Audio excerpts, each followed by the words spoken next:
বোঝার চেষ্টা করব। আচ্ছা দেখো, এটা একটা কোষ নিলাম,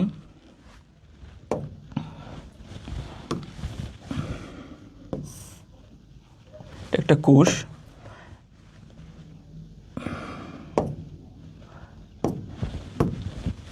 তো এই কোষটা বিভাজিত হইল, বিভাজিত হওয়ার ফলে এখানে তোমার অপত্য কোষের সৃষ্টি করবে। কি করবে ভাইয়া? কোষটা বিভাজিত হয়ে কিসের সৃষ্টি করবে বলো তো ভাইয়া? মাতৃকোষ বিভাজিত হয়ে কি তৈরি করে? অপত্য কোষ তৈরি করে।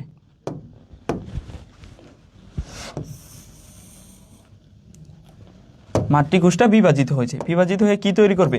অপত্য কোষ তৈরি করবে। তাহলে দেখো, এই নিউক্লিয়াস দিয়ে দিলাম, এই নিউক্লিয়াস। কোষের ভিতরে বিভিন্ন ধরনের কোষীয় অঙ্গাণু থাকে, আমরা শুধুমাত্র নিউক্লিয়াসটাকে দেখাইতেছি। তাহলে দেখো, এই একটা কোষ ছিল ভাইয়া, এই কোষটা কি হলো? বিভাজিত হইলো, বিভাজিত হইয়া একটা কোষ থেকে দুইটা কোষের সৃষ্টি করলো। তাহলে ভাইয়া শোনো, যে কোষটা বিভাজিত হইলো না, একে বলা হয় মাতৃকোষ বা মাদার সেল। একে কি বলা হয়? যেই কোষটা বিভাজিত হয় তাকে কি বলা হয়? মাতৃকোষ বা মাদার সেল। তাহলে এর নাম কি? এর নাম হচ্ছে মাতৃকোষ বা মাদার সেল। মাতৃকোষ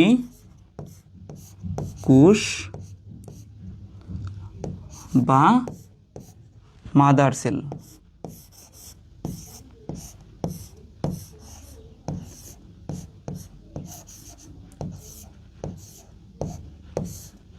আর দেখো, বিভাজিত হওয়ার ফলে যে কোষটা উৎপন্ন হইল না তাকে বলা হয় অপত্য কোষ বা ডটার সেল। কি বলা হবে? অপত্য কোষ বা ডটার সেল। অপত্য কোষ বা ডটার সেল, এটা বুঝলা? এখন শোনো, এই যে অপত্য কোষটা তৈরি হলো না, এই অপত্য কোষটা তোমার আবার বিভাজিত হয় যদি,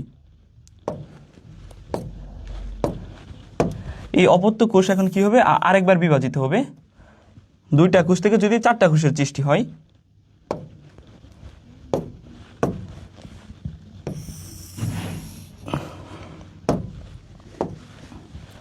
দেখো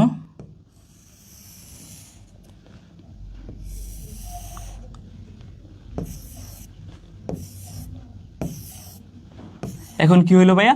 এই কোষটা থেকে এই কোষটা সৃষ্টি হলো। এখন দেখো ভাইয়া, এই কোষটার ক্ষেত্রে আমরা কিন্তু বলতে পারি এই কোষের জন্য এ হচ্ছে মাতৃকোষ, এর জন্য, এর জন্যই কিন্তু মাতৃকোষ, মাতৃকোষ।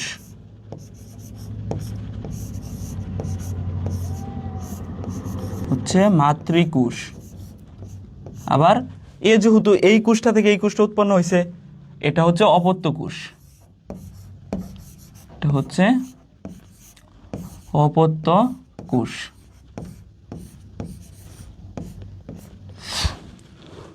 তাহলে আশা করি এতটুকু বুঝতে পারছো। সহজ কথায়, যে কোষটা বিভাজিত হয়ে নতুন কোষের সৃষ্টি করে, ওই বিভাজিত হওয়া কোষটাকে বলা হয় মাতৃকোষ বা মাদার সেল। আর কোষ বিভাজন হওয়ার পর যে নতুন কোষটা সৃষ্টি হয় না তাকে বলা হয় অপত্য কোষ বা ডটার সেল। আচ্ছা, এখন তোমাদেরকে আজ যদি বলে যে কোষ বিভাজনের সংজ্ঞাটা বলো তো, তাহলে বলবা যে প্রক্রিয়ায়, কোষ বিভাজনের সংজ্ঞাটা কি ভাইয়া? যে প্রক্রিয়ায়, দেখো কোষ বিভাজনের সংজ্ঞাটা যদি আমি বলি, বিভাজিত হয়ে, যে প্রক্রিয়ায় একটি সজীব মাতৃকোষ বিভাজিত হয়ে দুই বা ততোধিক অপত্য কোষের সৃষ্টি করে তাকে কি বলে? কোষ বিভাজন বলে। এই জায়গায় একটা কথা আছে যে সজীব মাতৃকোষ মানে কি? একটা মৃত কোষ কি ভাই কখনো বিভাজিত হতে পারে? তোমরাই বলো, মৃত কোষ কি বিভাজিত হতে পারবে? না, অত প্রাণী নাই, সে কিভাবে বিভাজিত হবে? তাহলে একটা কোষ বিভাজিত হইতে গেলে অবশ্যই তাকে সজীব কোষ হইতে হবে বা জীবাত্ম কোষ হইতে হবে। এটাই বলছে, যে প্রক্রিয়ার মাধ্যমে একটা সজীব মাতৃকোষ বিভাজিত হয়ে অপত্য কোষের সৃষ্টি করে তাকে কি বলে? কোষ বিভাজন বলে। আসুন ভাইয়া, আমি যখন প্রশ্ন করব তোমরা আমার সাথে সাথে কি করবা? উত্তর দিবা। জাস্ট অফলাইনের একটা ভাইব নেওয়ার চেষ্টা করবা। ভাইয়া তোমাদের সামনে বইসা পড়াইতেছে, আমি প্রশ্ন করবো, আমার সাথে সাথে আওয়াজ করে পড়বা। দেখো ভাই, ক্লাসের ভিত্তিতে 90 থেকে 95% পড়া ডান। তাহলে বলো, আমি তোমাদেরকে প্রশ্ন করতেছি, বলো কোষ বিভাজিত হওয়ার সময় যেই কোষটা বিভাজিত হয় তার নাম কি? মাতৃকোষ। আর বিভাজিত হওয়ার ফলে যে নতুন কোষটা তৈরি হয় তার নাম কি? অপত্য কোষ বা ডটার সেল। বুঝতে পারছো? আচ্ছা, এখন শুনো, এই যে সেল ডিভিশন বা কোষ বিভাজন আছে না, এইটা সর্বপ্রথম দেখছিল কোন বিজ্ঞানী জানো? এটা সর্বপ্রথম লক্ষ্য করছিল বিজ্ঞানী ওয়াল্টার ফ্লেমিং। কে লক্ষ্য করছিল এই বিষয়টা সর্বপ্রথম? এই বিষয়টা সর্বপ্রথম লক্ষ্য করছিল হচ্ছে তোমার বিজ্ঞানী ওয়াল্টার ফ্লেমিং।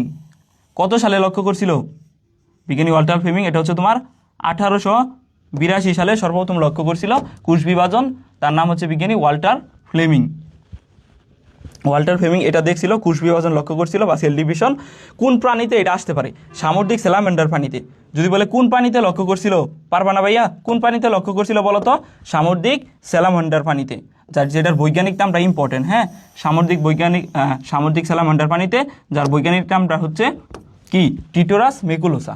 এটা এমসিকিউর জন্য ইম্পর্টেন্ট। এমসিকিউ তোমাদের এইভাবে হবে, সর্বপ্রথম কোষ বিভাজন কে লক্ষ্য করেন? উত্তর কি? উত্তর হচ্ছে বিজ্ঞানী ওয়াল্টার ফ্লেমিং। যদি বলে কত সালে? 1882 সালে। কোন পানিতে? সামুদ্রিক স্যালামান্ডার পানিতে। সামুদ্রিক স্যালামান্ডারের জায়গায় ওই তোমার বৈজ্ঞানিক নামটাও থাকতে পারে কি? টিটোরাস মেকুলোসা। বুঝতে পারছো? আচ্ছা, গেল। এখন আসো কোষ বিভাজন যে বেসিকটাই। এখানে দেখো, একটা কোষ হতে তোমার কি হতে পারে? দুইটা কোষ হবে। একটা কোষ, এই একটা কোষ থেকে হতে পারে তোমার দুইটা থেকে কয়টা হবে? চারটা থেকে কয়টা হবে? আটটা কোষ থেকে কয়টা হবে? 16টা থেকে হবে 32টি হবে, থেকে হবে 64টি। এরপরে হতে পারে তোমার 128টি, এরপরে 128টি, এরপরে হবে তোমার 256টি। এখন তোমাদের কাছে ভাই আমার প্রশ্ন রাইখা গেলাম, একটা কোষ বিভাজিত হয়ে 256টি কোষ সৃষ্টি করতে হলে তার কতবার মাইটোসিস বিভাজন বা কতবার বিভাজিত হইতে হবে? কমেন্ট বক্সে বলে যাবা ভাই, যে একটা কোষ বিভাজিত হয়ে যদি 256টি অপত্য কোষের সৃষ্টি করতে চায় তাকে কয়বার বিভাজিত হতে হবে? তোমাদের কাছে আবার প্রশ্ন থেকে গেল। হ্যাঁ, এই স্লাইডটা বুঝতে